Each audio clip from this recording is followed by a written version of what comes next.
স্মৃতিশক্তি দুর্বল, মনে রাখতে পারো না, পড়লে মনে থাকে না, পরীক্ষার সময় প্রশ্ন দেখলেই মনে হয় জানতাম কিন্তু মনে পড়ছে না। এটা মাথা খারাপ হওয়ার লক্ষণ না, এটা ব্রেন ফুয়েল ও ব্রেন প্যাটার্নের আপডেটের সংকেত। আমাদের ব্রেন হলো একটা স্টোরেজ ও প্রসেসিং মেশিন, যা শক্তি, পুষ্টি ও সঠিক রুটিন ছাড়া কাজ করতে পারে না। ঠিক মোবাইল ফোনের মতো চার্জ, র্যাম, ক্যাচ ক্লিন করা দরকার। এর রুট কজ হলো ঘুম কম হচ্ছে, মোবাইল বেস ডোপামিন খরিত হচ্ছে, পুষ্টির ঘাটতি, মনোযোগহীন পড়াশোনা।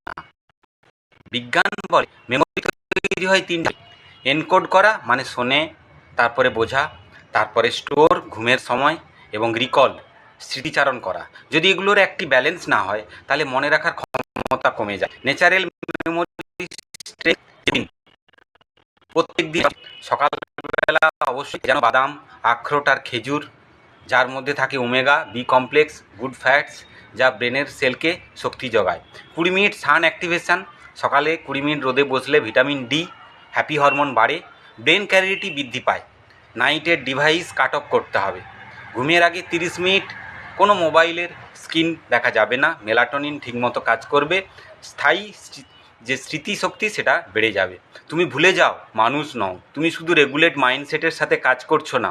ব্রেন জেগে আছে, তাকে কেবল সঠিক শক্তি দাও আর লেখো মেমোরি অ্যাক্টিভেটেড।